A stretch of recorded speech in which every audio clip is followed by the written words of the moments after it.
Hey, hey, hey! It's Star right here, and welcome to my train of thoughts. And welcome to another podcast episode. I believe it's my eighth episode. As promised on my previous pod, I'm going to talk about my top 5 favorite authors, at the same time, my top 5 favorite books. Last night, I chose my favorite books, but it ended up a pile of books from the same authors. So I decided I'm going to choose my top 5 favorite authors and choose one book that I love from each author. I've actually arranged these authors based on my encounter with them. The first author that I'm gonna talk about is Joshua Harris. So Joshua Harris had a lot of books. The first book that I had with him was a borrowed book, which was entitled I Kissed Dating Goodbye. So this is a new attitude toward romance and relationships. This is kind of a Christian or a godly book wherein it talks about how you really go about into dating, or how are you going to act as a single person without yet any boyfriend or girlfriend. I think I read this when I was 18 years old. So by this time, I had a boyfriend. So while I was reading this, I was saying to myself, na shucks, I should have done this. I should have been like this, or we should have done this in a different way. I found this book to be so influential. I hardly remember the whole content of this book, but I remember it being on the male side. Like, the author, of course, the author was a guy. So the book was from a guy's point of view. So I thought that I should give this to a guy. And apparently, my younger brother, was the only one who was single at the time. After I read this one, I have encountered another book from Joshua Harris entitled Boy Meets Girl, Say Hello to Courtship. So this was actually a sequel from the first book. And I bought this one when I was, I think, 19, when I lived in Cebu. And this was kind of an amazing book because it talks about how to be in a relationship, how to do courtship, how to really save yourself before marriage. Actually, these are part of the books that helped me, get to know everything about God. This was my take on Christian books back then, books from Joshua Harris. And I also had his books dug down deep, talking about the struggles with the enemy's lies, like all the temptation and stuff. And then I also had one book of his, Stop Dating the Church. It was talking about how to stop jumping or hopping from one church to another. As what I could remember from that book, there were people whom the author knew that would go to this church for the praise and worship and then transfer to another church for the word. And then it transfer again for the fellowship. So I think there are people who are church jumpers or church hoppers, if you call that. But I really believe that really have to have your home church where you could feel like you're a family there, you're in a church community, you're comfortable with the people you're with, because it really helps you with your growth as a person. Of course, we're not built to be alone or to be in isolation. We really have to look for people who we could trust, who are accountable with our lives, and who we could place our trust into. Like all our stories, all our struggles, all our past, and people we could just be with ourselves. At the same time, we get to be a family because that's what a church should be. So for all the Joshua Harris books that I read, my favorite book from this author that I could say that would bring me back from the time I read this was probably the I Kissed Dating Goodbye. It was such an amazing experience for me to have read something like this when I was still, a teen. At the same time, getting a guy's perspective on how should a guy be treating a girl, or how should a guy perceive a relationship. Not just a worldly relationship, but a kind of relationship that puts God in the center of that relationship. So I do believe this is my most favorite book of all Joshua Harris's books. But I don't know if you've encountered the news regarding Joshua Harris's renunciation with Christianity. I do believe that what Joshua Harris had experienced was beyond what we could understand because it's his own journey. I've read a few articles regarding that issue. But what I understand and what I have gotten from that, I believe there is this season in him that just pulled him out of his faith. And we couldn't jump right into judging him because it's his own journey. But regardless of what happened to him, regardless of his change of faith or change of perception, even if there were some parts there that he was also taking back what he wrote of these books because some of it were wrong. Just an update, the building that I talked on my previous, I think on my 6th episode, the building, the unfinished building, they're building it up now. So with this book, the articles hold some of the answers from the questions that had been thrown to Joshua Harris, and he said there that he even took back what he said in the book. But no matter what he had said on that article, I do believe that there is still quality with this book because not all books in the market, whether it's Christian, non-Christian, fiction, non-fiction, I think there are some bits and points that we could still get that we as readers should be mindful if this is present in the Word of God or not. So whether or not he says that some parts of it were not in the Bible, I still do believe that his books were still influential, regardless of what age you are, regardless of what generation you come from. I really take into heart what I learned when I read this during that time. I was still a teen and I was still fresh to this idea where you can have a relationship while in a relationship with God. So it's not impossible to have this kind of, this kind of perception towards romance and relationship. I am thankful regardless of what happened to him. I'm thankful for the books. And yeah, those are the books that I have from my first favorite author. And again, my favorite book of his is entitled I Kissed Dating Goodbye. The next author that I'm going to talk about is my second favorite author, which is John Maxwell. So the first time that I encountered John Maxwell was during I think it was my first year in my master's, and our professor in the human resources class shared to us that John Maxwell was a really good author, and he recommended us to read the 360 Leader Workbook by John Maxwell. It was kind of a requirement for us since the class entitled us to dig into leadership skills. And yeah, I actually collected some of John Maxwell's books. I think I have a total of 10 or more. But to this particular book, it's really just a small book, but this is one of my favorite books of all time. This book is entitled Think on These Things, Meditations for Leaders. This is just a small book, but I think this is very influential in a sense that it really leads a person to prioritize his or her leadership. So not everybody entails this natural or instinctive leadership in them. But with this book, it's so full of wisdom, and I really recommend this. If you get your hands on this in any bookstore, National Bookstore, Fully Book, whatever, I really recommend you to buy this. And most of my friends that are close to me, I have given them this one, and it's really comforting to know that a lot of people are really leaning towards, enhancing their leadership, and it's somehow reflecting on the person because not everybody wants to improve their leadership, but I really admire those people who want to improve themselves, who constantly want to enhance themselves. So I think leadership books are one of the books that are great in terms of, evolving yourself. So I really do recommend this book. This is just a very short, I think you could just finish this in a week. Really love John Maxwell's thinking, his perspective on things, his way of dealing and managing things. Because I also have read the 360 Leadership Workbook, and it somehow deals with how to manage people above you, people below you, and people on your level.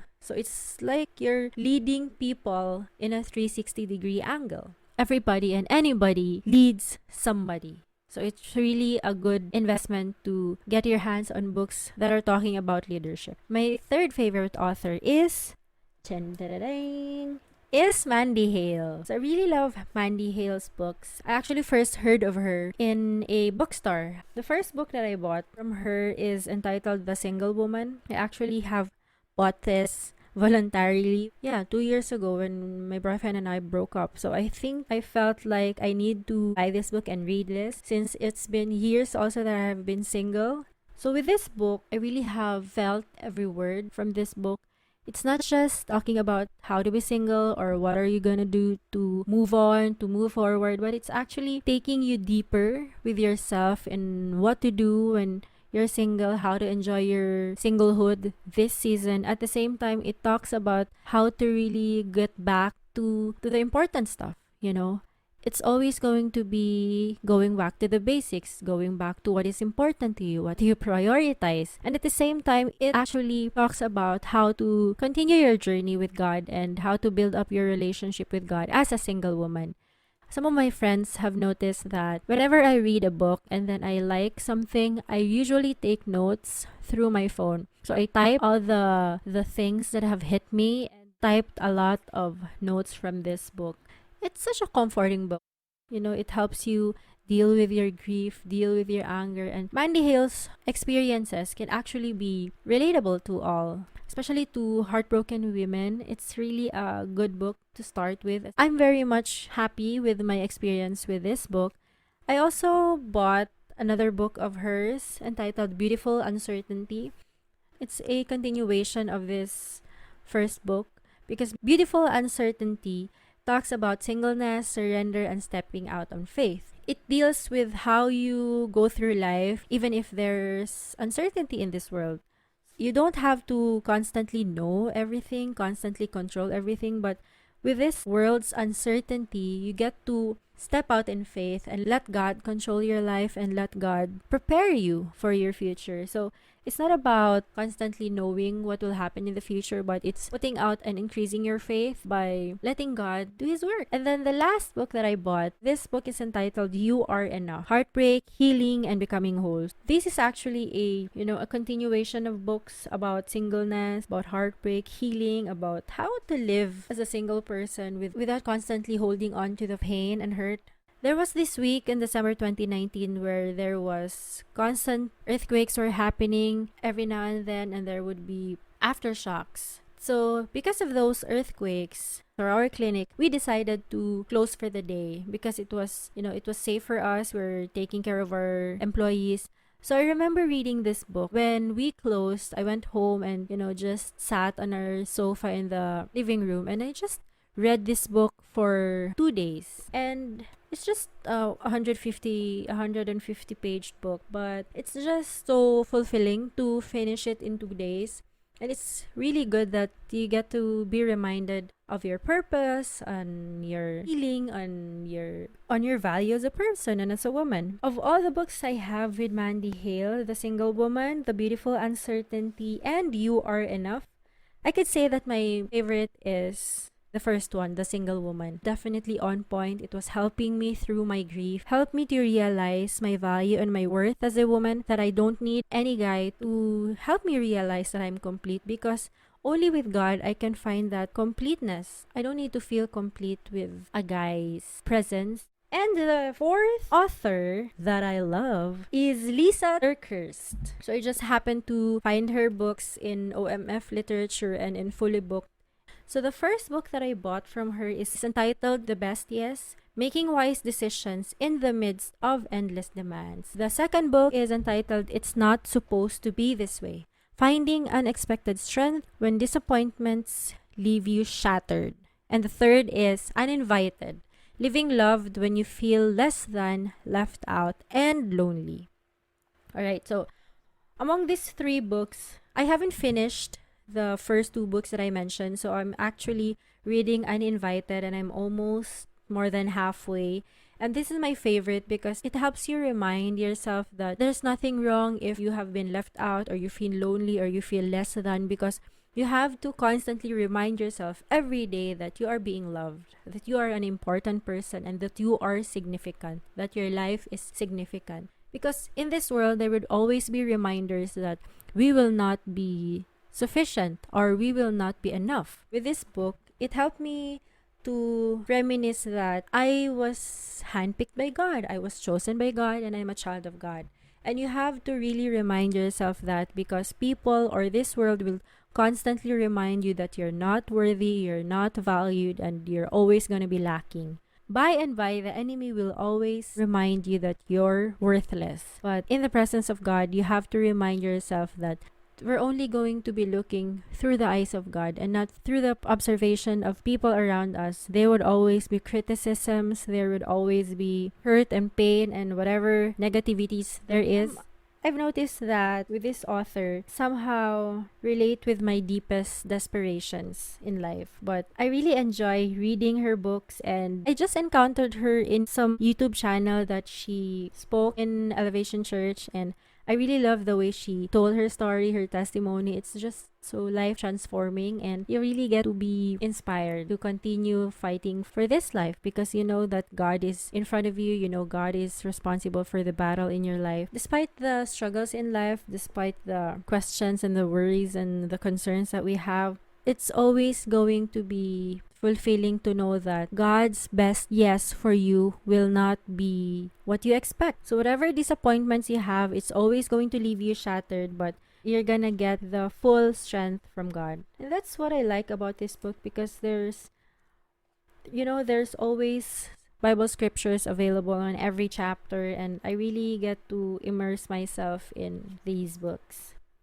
So yeah, my favorite book with Lisa Turkhurst was Uninvited. And the final author that I love is number 5, Jonah San Diego. Filipino author. I just saw her in my Instagram feed about her books, about her posts, and I decided to buy one of her books. The first book that I bought from her is Letters of Solana, and it's so amazing. This was a book that I read when I went to Boracay. Gosh, I just read page per page, and I just, tears were overflowing, and I felt God speak to me. I felt God's presence. I felt all the pain and hurt was being washed away, and I was receiving God's peace through that time. So I really love Letters of Solana because it was talking about scattered new beginnings. I went to Boracay last 2019, so that time, that was the 1-year mark of my personal heartbreak. So I guess it was a perfect time for me to read this book. And then the next book that I bought from her is Letters of Selah. Selah means a pause to breathe and reflect on the words just uttered. Others call me rest. So this book, I actually read this one when I went to Siquijor and Dumaguete last 2019 still. I already have finished this, but during my travel, I can't remember if I finished this. So the third book is a 30-day prayer journal entitled From a Place Called Love. This book I haven't read yet. The next book that I have from her is entitled A Million Scars and a Broken Heart, The Beauty and Pain of Overcoming. So this book is her thinnest and smallest book, but it was such full of emotions and wisdom and information and how to really dig deeper inside you. So every paragraph of this book, I would just spend a day on really receiving and absorbing everything. With this small book, I actually have finished this in a matter of weeks. I really wanted to feel every word. And then the next book that I bought is entitled Through It All. I think I bought this year, 2020. This is a book for those who are lost in this season. Have you experienced where you think you're okay and then you got back to where you were before, and then you're constantly forcing yourself to really fight to get back to where you were when you were healed, and just confusing. Anyway, so Through It All book, it's a nice book about seasons and transitions. It's about beauty of goodbyes while saying hello to a new tomorrow. So this is nice. And the latest book that I have with her is entitled She is an Answered Prayer. So I bought this one. This was her latest book, and this was available after the ECQ, after Enhanced Community Quarantine. So I've bought this one and I haven't finished it yet. This was a daily devotional which you'll be able to finish in 7 weeks. So a page or 2 for a day. So this is for 7 weeks. This is actually designed for a woman, devotions for a woman's heart. And I also have read another book of hers, but I haven't bought it. I just borrowed it from a friend of mine entitled Abide to Arise. I also love this book. I remember reading this during New Year's Eve. I was just feeling God's presence, and again, I cried. Plus, I encountered on a page there with my life verse, Isaiah chapter 41 verse 10. So it was just so amazing to feel the presence of God. At the same time, it was kind of a perfect time since it was New Year's Eve. I got to indulge myself with reading the Word of God, at the same time being able to receive peace from Him. So it was like a perfect time to, for me, that time I was trying to surrender again the past, and just lifting up God, my future, like whatever happens or whatever His plans for me for 2020. For this author, I guess I would say my favorite book is Letters of Solana, and followed by A Million Scars and a Broken Heart. You know, the books that really speak to you. And have you noticed, my favorite books of these favorite authors were mostly the first book that I have with them. I don't know. Or maybe it's just a coincidence. So again, that's my top 5 favorite authors. So the first author was Joshua Harris, followed by John Maxwell. The third is Mandy Hale. The fourth is Lisa Turkhurst. And finally, my last favorite author is Jonah San Diego. But if I'm going to choose from the top 5 who my favorite author is, I would say, I think it's neck and neck with Jonah San Diego and Mandy Hale. You know, these women have really spoken to me about how to really enjoy my season as a single woman, and I have really started to build up my relationship with God, as well as trying to improve myself day by day. So that's it. Those were the books that have helped me in the past year or two. And just for a bonus, I would just want to share with you my top 2 daily devotional books. The first one is entitled A Woman After God's Own Heart by Elizabeth George. This is such a simple book which you can read a page per day for like a minute or two, and then it has 365 pages of daily devotionals, and I think I got this around 2016, so I've been reading this for almost 3 years. So it's been helpful since, especially way back before, that I've been so busy. So having a daily devotional to read in the morning before I go to work for just minutes would actually help me to set my day. And a book that I have with Joyce Meyer, I had this daily devotional for, I think I received this as a gift last 2017. So both daily devotionals have been given to me as gifts. So I really appreciate the person who gave me these books. And the book that I have with Joyce Meyer is entitled My Time with God. I only read this for a year, and then I moved to other books after that. So yeah, that's all my books that I really hold on to, especially when I'm really down, I'm really lost, or I just want to seek God. It has been a part of my daily routine, reading a daily devotional, but the one that I shared with you with my previous pod about daily devotional. So I also have my YouVersion Bible app, which have helped me through the years, since it's really just so accessible. At the same time, it's easy because I have it in me like 24/7. So that's it. I hope you enjoyed this pod, and I really want to encourage you to pick up a book. It really helps to improve yourself. It really helps to inform yourself, and it could be a great tool to listen from the stories of these authors. So I hope you enjoyed this episode, and if you haven't subscribed yet, please do. And yeah, that's it. Thank you for listening. Bye!